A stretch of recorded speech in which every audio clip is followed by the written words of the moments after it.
What is going on, y'all? It is the Caveman back at it again with another video. Before all the chaos starts in the offseason, I wanted to get ahead and make my predictions as to who I think the 32 starters will be at quarterback in the NFL next season. Before I get into it, I want to give a quick shout out to my partner Thrive Fantasy. If you're interested in sports betting, specifically on player props, check them out down in the description below. On Thrive Fantasy, you have access to all sorts of contests. You can bet on player props, whether it's for the UFC, for the NHL, for the NFL, for the NBA. The best part is they always have a new user promo running, so if you are interested, go down in the link in my description below, click on that link, and then use my code CAVE, C-A-V-E. You will get a 100% deposit match. If you put in $10, you'll get 20 equals 40. You'll also get access to this weekend's promotions, being Jalen Hurts over half a passing yard or Patrick Mahomes over half a passing yard. You just pair those with something else that you like, and you're off and you're running. Like I said, down in the description below, if you are interested, use code CAVE. It would help me out a lot. I would greatly appreciate it. Let's get right into things. Obviously, as I'm sure you're aware, a lot of teams already have their starting quarterback situation figured out, such as our Buffalo Bills. But I am going to go division by division, scanning over every team at the least, letting you know what I'm thinking for them going into next season. And then I'm going to go look back at this video and see how I did when the time comes. We're going to start with the AFC first, specifically the North, the Browns, Ravens, Steelers, and Bengals. Obviously, Joe Burrow is going to be the Bengals quarterback next year, no doubt about that. Barring the sudden arrest of Deshaun Watson for one reason or another, he will be the Browns quarterback as well. For the Steelers, I'd find it very odd if we didn't see Kenny Pickett. And then for the Ravens, this is the big question mark. Is Lamar Jackson going to get traded? Are they going to pay him? Where are they in contract negotiations at the moment? I'm not sure about that, but what I do know is that he's going to be the QB for this team next year. I'm not sure why Baltimore is doing a bunch of square dancing and not giving Lamar the piece of paper he actually deserves, but it's going to come. I cannot see a universe in which the Ravens pretty much start over with a quarterback they hope to be Lamar Jackson when they can just pay Lamar Jackson. I also feel like they wouldn't have let go of Greg Roman if Lamar Jackson was not in their future plans. It's kind of one of those things where you either go with the coordinator or the quarterback, and they went with the quarterback. They just haven't put pen to paper yet. In case Lamar was shopped, I think the Falcons would be at the top of the landing destination list. I think the Raiders also silently would be as well. Like I said, I think Lamar probably catches the tag and they get a deal done. Moving to the West with the Chiefs, Chargers, Broncos, and Raiders. Obviously, Mahomes will be the quarterback over there next year. Same case for the Chargers. Justin Herbert will be back. Whether the Broncos like it or not, because of the ransom they paid for Russell Wilson, he will obviously be their guy too. In this division, it's the Raiders with the massive question mark under center. Who's going to be replacing Derek Carr after I think they did him entirely dirty, but I'm just glad he's getting out of that toxic organization that did not do shit for him. I do expect the Raiders to be relatively aggressive in pursuit of a new quarterback. I don't think they go the route of the draft. I feel like that franchise, for some reason, thinks they're in a win-now situation. By the way, they're not, at all. But anyway, I think they're going to go looking for a veteran solution, and some people are suspecting Aaron Rodgers. It's very much on the table. The whole Devontae Adams connection's really drawing people to that conclusion, but I think the Raiders are going to end up going with Jimmy Garoppolo. Instead of the D. Adams-Rodgers connection, here you're going to have the Jimmy Garoppolo and the Josh McDaniels connection. Obviously, this team tried to establish an identity on the ground last year. I think they re-signed Josh Jacobs, bring in Jimmy Garoppolo, who's very familiar in a run-heavy system. But Jimmy is accustomed to the 49ers offensive line. I think he would struggle in a situation like Las Vegas that doesn't quite have the beef up front, but they do have the weaponry. They do have the skill positions to compare to what San Francisco was offering. And Jimmy's not the most expensive option either. So I do think, given all these factors, they do end up with Jimmy Garoppolo. I don't think it works out. They're eventually going to have to blow it up, and I think they should have a couple years back, but that's beside the point. Next for the AFC East, Bills, Patriots, Dolphins, and Jets. Of course, Josh Allen will be the quarterback of the Buffalo Bills, and if he's not, I will probably be switching fan bases. For the Dolphins, I did see some speculation that they might move on from Tua, and I would understand that if there were reports of him not being healthy by next season, but none of those things have been said by any notable news outlets whatsoever, so they will be rolling with Tua. Patriots also got themselves caught up in some rumors regarding them moving on from Mac Jones. I don't think that's going to be the case either. I think he is actually a better quarterback than people give him credit for. He had Matt Patricia as his offensive play caller. He really didn't have many weapons around him. Although Mac Jones is a dirty player and comes across as a massive crybaby, I do think he's got a Kirk Cousins type of ceiling. Truthfully, on a side note, I think if you put Mac Jones in Kirk Cousins' place right now, the Vikings would probably be a similar football team. Fight me all you want. Staying on topic, the Patriots should be looking at the skill position group around Mac Jones instead of Mac Jones himself, and I'd be baffled if he wasn't the guy for them next year. That leaves us with the New York Jets, who next to the Raiders are supposed to be one of, if not the biggest player for a veteran quarterback this offseason. I do think the New York Jets are going to be the winners of the Aaron Rodgers sweepstakes. He's kind of putting on this charade right now where he's locking himself in a dark room with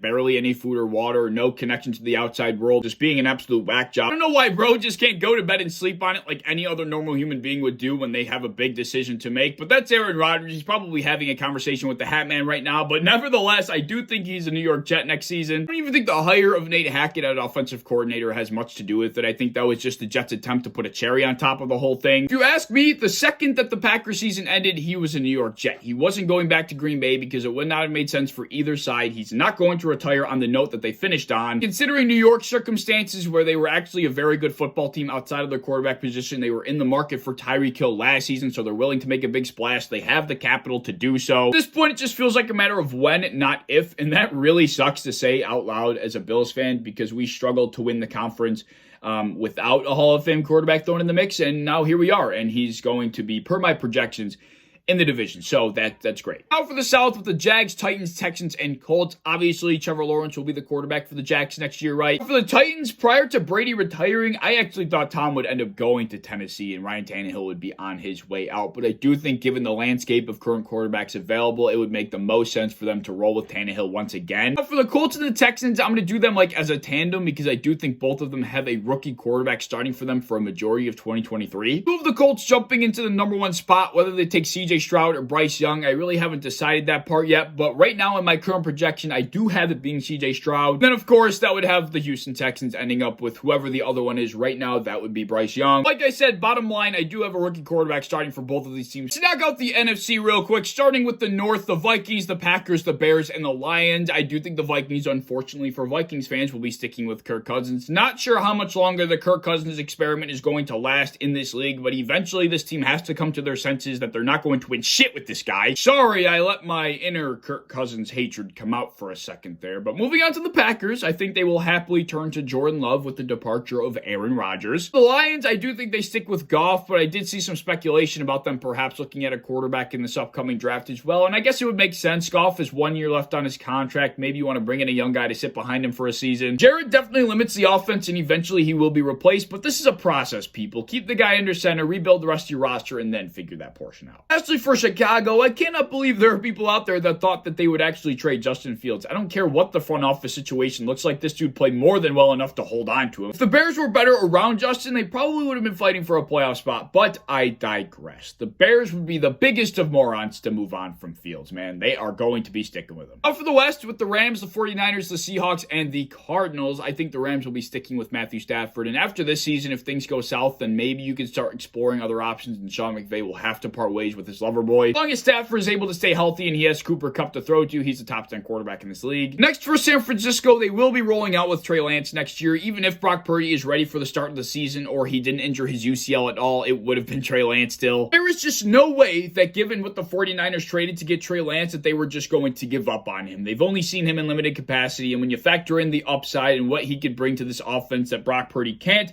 I mean, you just can't roll with Brock. It would not make any type of sense whatsoever. Here's a newsflash, people. The 49ers are not always going to be a good enough football team to roll with a mediocre quarterback. They're eventually going to have to get quarterback play that elevates the football team, and Trey Lance has that capability, whereas Brock Purdy probably doesn't. Shooting yourself in the foot because you love the story of Brock Purdy would make absolutely no sense, because like I said, this roster is not going to be unbelievable for the rest of time. So Trey Lance, regardless of the Brock Purdy situation, is going to be the starter next year. I hate that conversation. Love the kid, hate the overhype. The Hawks will have Geno Smith. If you think otherwise, you need to go read a book or something, because this guy broke efficiency records. He broke franchise records. I don't know what they could possibly be looking for in a quarterback that isn't Geno Smith at the moment. Finally, for Arizona, Kyler Murray will be their full-time starter once he is healthy. Per reports, he won't be ready for the start of 2023. Colt McCoy will probably fill that time in. Signed a 2-year contract ahead of last year, so he'll finish out his final season and help Kyler Murray get healthy. But yeah, that's the NFC West. For the NFC East, which was out of nowhere magically the best division in football after being notoriously one of the worst with the Cowboys, Giants, Commanders, and Eagles. NFC representatives will, of course, have Jalen Hurts under center. As much as people want to hate and move on from Dak Prescott, he will be the Cowboys starter for the foreseeable future. I think he perhaps got overrated in the past, and that's why we're shitting on him so much nowadays. But in all reality, I think he's still a pretty damn good quarterback, and he's just come back down to earth. The Giants are in a very interesting situation. Daniel Jones proved himself to be a full-time starter in this league, but whether or not it's sustainable is the question. Do they tag him? Do they give him a full-time extension? Sounding like that he may perhaps be extremely expensive, but I do think in the long run, Daniel Jones will be their guy. So as absurd as that amount of money may sound for the New York Giants to pay Daniel Jones, I think he eventually plays up to being worth that amount. Now for the Commanders, this is another interesting situation. I feel like they're a team that's a wild card that can do something completely out of the blue when it comes to getting a new quarterback. We know one thing, Carson Wentz is gone, Taylor Heinicke is not the answer, and Sam Howell appears to be who they're going to stick with. They've said publicly multiple times now that they're going to roll with Sam Howell in 2023. It did also get reported that they're going to look for a veteran backup to kind of play alongside and develop him. It sounds like Taylor Heinicke might not necessarily be that guy. So just to have a little fun, I also think that they could be looking to bring in a guy like Teddy Bridgewater or maybe Baker Mayfield to back him up. Closing things out with the lowly NFC South with the Falcons, the Panthers, the Bucks, and the Saints. Starting with the Falcons, Desmond Ridder, I do think will be their full-time starter next year, at least their majority starter. Maybe they'll bring in a veteran just in case he begins to struggle at some point. Over in Carolina, I think Sam Darnold actually gets the opportunity to take another crack at it, and they're going to draft a rookie quarterback, specifically Anthony Richardson. The Panthers are another team that have taken the veteran quarterback route over the last few years, and that's done nothing but blow up in their face. So now they have the opportunity in a draft with some quarterback talent to take a young kid that could be a developmental project, put him behind your veteran quarterback in a guy like Sam Darnold. For the Bucks, I'm throwing you a curveball. Obviously, Tom Brady is gone. He ain't no longer the quarterback for Tampa Bay. Who's going to be the guy? I do see Tampa taking the veteran route for the primary starter, and then maybe they take a flyer on a quarterback later on in the draft at some point. But I think it should go to the most deserving backup that we have in this league right now, and he shouldn't even be a backup. That's why I'm projecting him to be a starter next year, and that would be Jacoby Brissett. More often than not, Jacoby Brissett was playing more than good enough football to put that team in a position to be successful, and he had that Browns offense looking far greater than Deshaun Watson did at any point. But yeah, Tampa Bay, go get yourself a Jacoby Brissett if you don't want Chris Godwin and Mike Evans to go to waste, because they still have a ton of talent on that roster, on both sides of the ball for that matter, and I think he gives you a fair shot to contend in the NFC. Last but not least, we have the New Orleans Saints, who I do have landing Derek Carr. Mickey Loomis doesn't believe in a rebuild. They go through the cap casualties every season. They'll figure it out. Seems like a done deal based on the reports and rumors we're hearing at this point. That could be wrong. We're not entirely sure what the trade package would look like if the New Orleans Saints were to trade for him. Maybe he ends up getting cut by Las Vegas. Either way, I do foresee him becoming a New Orleans Saint. But in the hypothetical situation, Carr is flat out cut instead of traded to New Orleans, it makes things a little bit more dicey, and maybe another team will come and swoop in for Carr. Like I mentioned earlier, the Commanders are a team that I have an odd feeling are going to do something very weird at the quarterback position, despite what they're saying about Sam Howell, and I think they could be a sleeper to land Derek Carr if he gets cut, but that's a conversation for a time when it actually arises. As we speak, I do think Derek Carr will be a New Orleans Saint. Slated 22 for next year is right next to my head. I'm hoping I can get like 27 to 28. I consider that a pretty successful projection, especially at this point. It's not even technically the offseason yet. I did a lot of research, so hopefully it pays off. Let me know your thoughts down in the comment section below, guys. As always, if you enjoyed, please like, subscribe, do all the fun stuff. If you want to hit the bell to be notified when I upload, I'd appreciate that. You want to go over to Twitter, follow me over there, I'd appreciate that as well. I have a TikTok down in my description that I think you should check out. Go check out my Thrive Fantasy link down in the description below. Deposit $10, take advantage of the promos. See y'all in the next one. You talking about him, and you talking about him. But you know what you're not talking about? Him!